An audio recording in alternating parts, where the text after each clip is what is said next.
So my name is Hafsah Dabiri. I'm a children's book author and I also work in marketing for a company that focuses on sort of diversity marketing using data and insights and sort of making sure that there's no mistakes basically, and we're called Creed and Culture. Yeah. So can you tell me a little bit about your children's book? Yes, so my children's book is called Basira the Basketballer, and it's basically a little girl who looks like me. She wears a scarf, she's black, she's really cool and cheeky, and she goes on this journey to sort of finding herself, her confidence, and learning how all of these obstacles sort of align with her journey and her faith and just her journey towards sort of personal development. And so she wants to be the team captain essentially, and she doesn't get it, spoiler, but then she learns more about herself and her family and her friends in that process as well, so it's really cool. Why did you write it? So I wrote the book because when I was growing up, I didn't have characters who looked like me in books. I think that the idea of sort of being black, being female, being a person who has a faith is sort of like stigmatized in different parts of society. And I thought, okay, let's write a book that brings this all together and sort of centers that narrative for kids who are either like me or they need to see people like me, just to acknowledge that those kind of people do exist in the world. And so for me, it was really important to write that book for the younger me and for the kids that are coming after me as well. And from one of your Instagram stories, you say, you mentioned something about Islam and color. Could you tell us more about it, please? Yeah, so I think within like the Muslim faith, it's predominantly in the UK sort of Asian and Arab. So we have this culture of sort of anti-blackness that sort of happens within those communities a lot. And so we'd go into sort of religious spaces and not feel as black Muslims we can fit into those spaces. And sometimes it's like verbal aggression or microaggressions, but I've even seen instances of sort of physical aggression as well.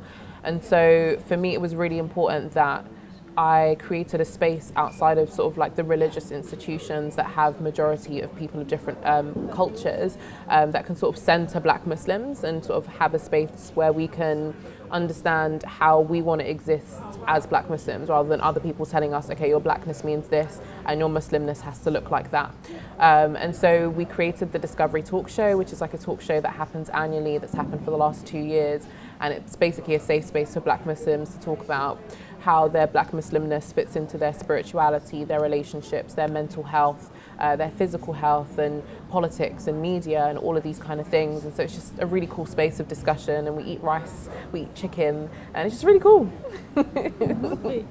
And earlier on we're having a chat and we're talking about young people and mental health and how, that could be really challenging for especially young people of colour. 100%. I think mindset is a really fragile thing, and the health of the mind is not something that we consciously think about a lot, especially within culturally diverse communities. It can be stigmatized, but even outside of that, we don't have a good enough infrastructure, I think, in the UK that really centralizes mental health. And really questioning people and providing therapy and aid in different circumstances. But I think especially for the culturally diverse communities, there's a lot of microaggressions that they deal with on a daily basis, and there's a lot of conversations that they're forced to not have.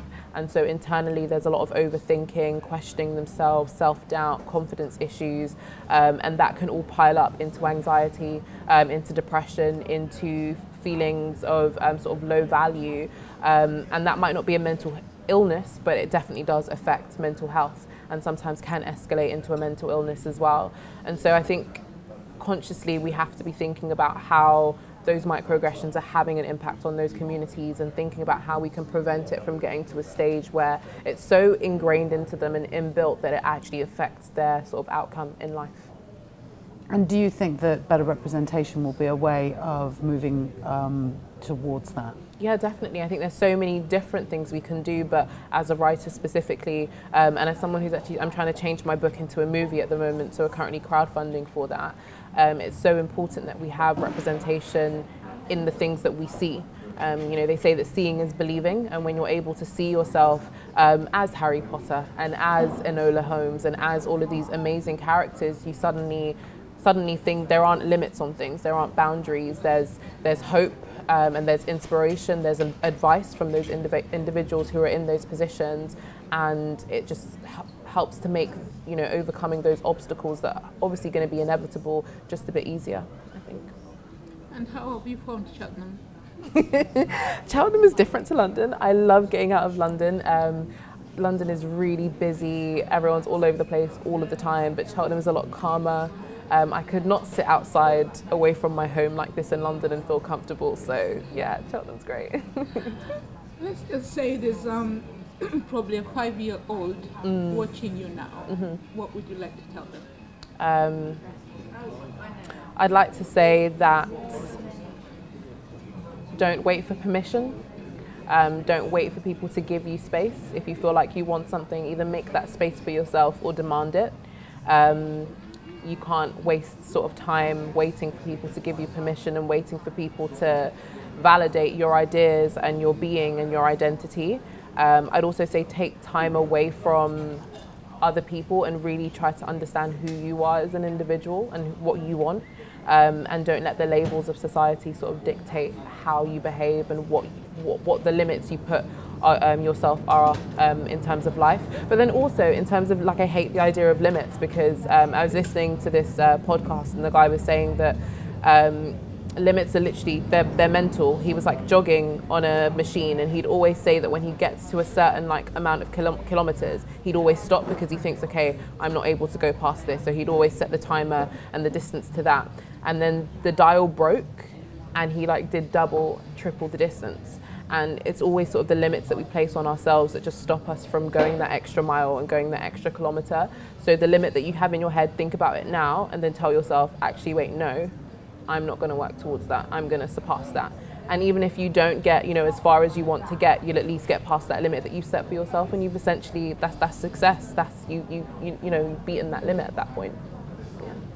And do you think that the limits that children place on themselves are a part of a system? Definitely. And that definitely. It's actually important for people to stop placing those limits on them as much as it is for 100%. children to stop accepting those limits. Very much so. I think I grew up definitely having to face those limits at sort of every intersection and every sort of stage of my life, whether it was in school with teachers or with employees or with sort of universities. And so for me, I understand how much it can sort of affect us mentally, and that's why I think there's a huge role that parents play in sort of uplifting children as well within the home and sort of trying to ensure that they know their worth, they know their value before they leave the house and get into those spaces.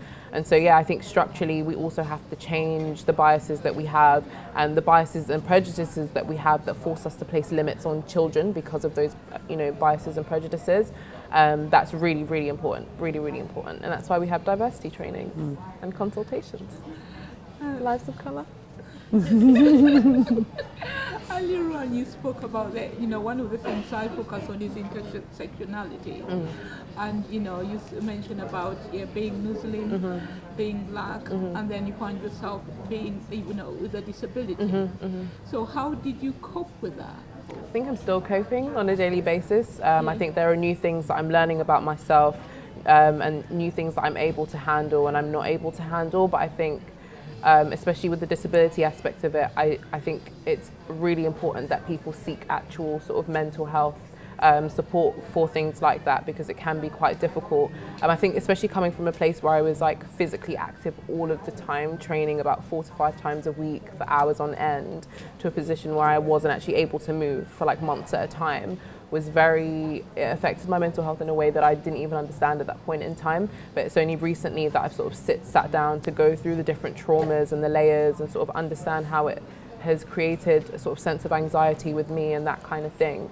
So I would say that when it comes to the traumas that we face because of our identity, it's very important that you seek mental health sort of aid for that, speak to a therapist, speak to someone and get it out. And if writing is your passion, write and just try and sort of make sense of the ideas that are in your head. What do you think about the term BAME? So I recently wrote an article about this from like a marketing perspective, but I think it reaches quite broadly in the sense of there are so many different cultures just within the idea of black. You've got Afro-Caribbean, you've got the entirety of Africa, the entirety of the Caribbean. Then you've got Asian, which is South Asian, East Asian, Southeast Asian, and it's like, how productive is that label in finding a solution? If you're talking about an issue, it's going to be so different for the different communities. You're going to have to communicate that in a different language to those different communities, and so it's not a constructive label to use. But then it also is very, in a way, colonial, because you've got the white label and then you've got BAME for an entire, like, millions and millions of people. And how does that work? How is that constructive? And it's just, I think, another way of sort of homogenizing and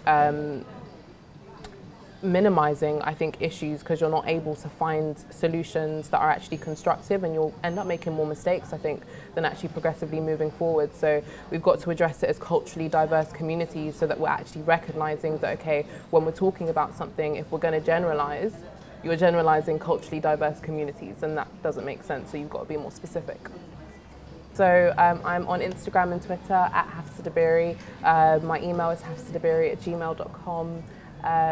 We've also got the crowdfunder for the movie going on at the moment, so that's all in the link of, you know, my bio on Twitter and Instagram. And yeah, that's about it. Thank you. Thanks a lot, Hafsah. Thank you. Thank you for coming to Cheltenham. Yes, thank you. for having Lovely me to and speak hosting. to you. Yeah, it's been Likewise. amazing. Thank you.